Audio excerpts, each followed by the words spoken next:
Personnellement, donc moi j'ai fait partie de la commission en 2013. On a été reçu à la CNCDH, c'est la Commission nationale consultative des droits de l'homme, donc qui consultait toutes les associations familiales ou qui s'intéressaient donc à la question.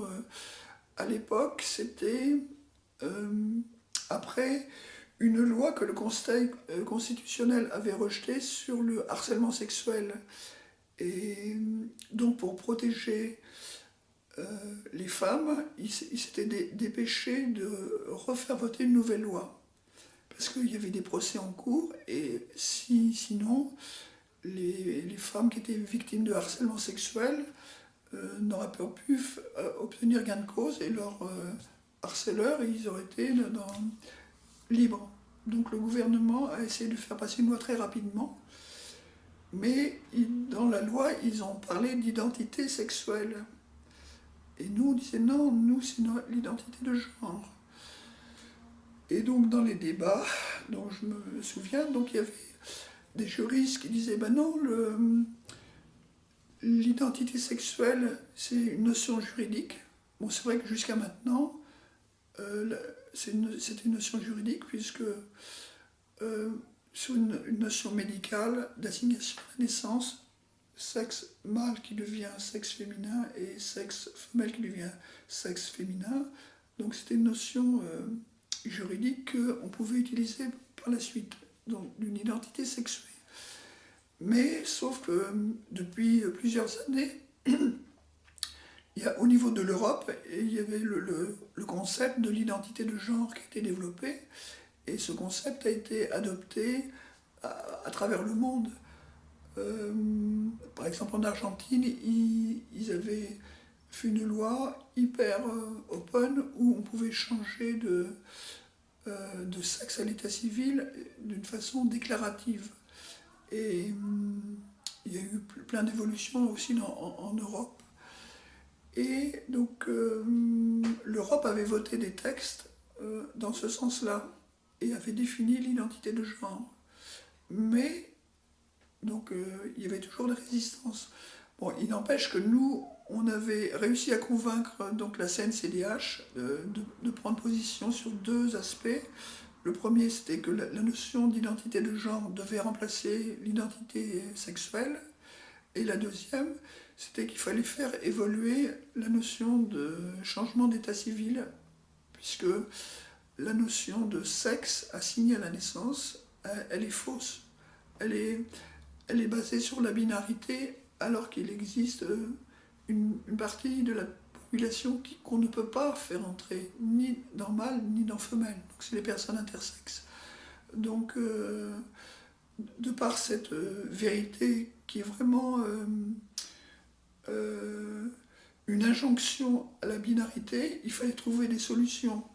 Donc, bon, moi j'avais envisagé qu'on ne se réfère plus au sexe apparent pour déterminer les, les, les- le sexe des personnes, en sachant que, par exemple, au niveau sportif, euh, les règles qui gèrent les compétitions, c'est le CIO, le Comité international olympique, et il a beaucoup de mal à, à trouver des règles, à dire ça c'est une catégorie euh, mâle, ça c'est une catégorie femelle, parce que justement il y a des personnes intersexes qui ne rentrent pas dans ces catégories.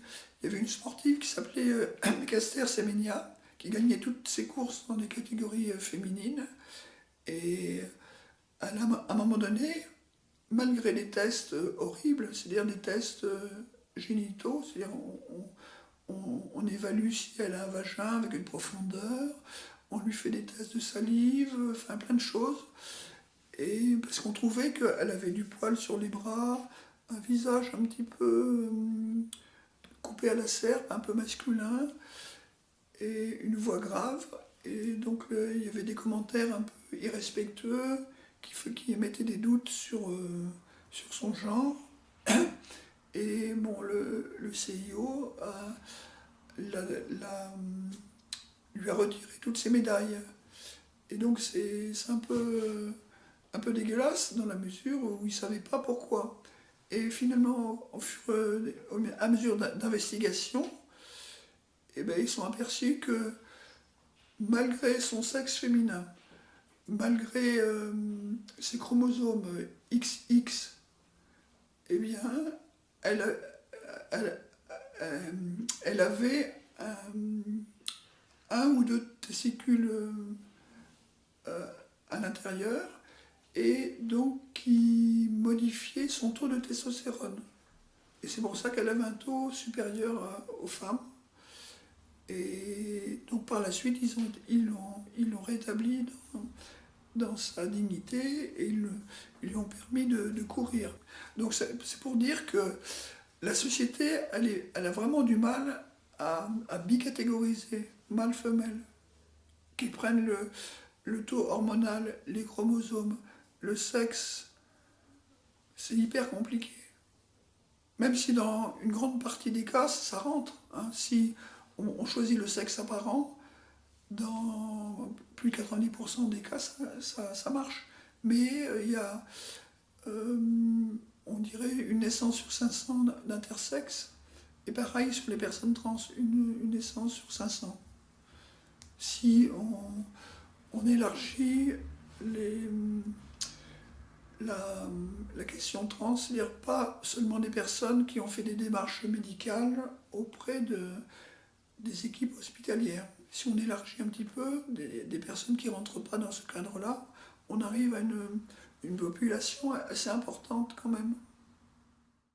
En fait, par rapport justement à la démarche habituelle qui est toujours de dire il y a le genre binaire masculin-féminin, là, parler de vivre son genre, c'est élargir un peu, aller au-delà de cette binarité. Parce que, en fait, s'il y a 7 milliards de personnes sur Terre, il y a une grande palette d'originalité qui ne peut pas se réduire à ça, masculin-féminin. Donc il y a beaucoup d'expressions de genre différentes. Même par exemple Facebook, maintenant reconnaît, je crois, une cinquantaine de genres différents. Entre, je sais pas, les genres fluides, les intergenres, les M2F, MTX, enfin, il y a plein de possibilités différentes. Et ça, c'est en fonction de chaque personne comment on se définit. Et donc j'adhère à ce projet. Voilà.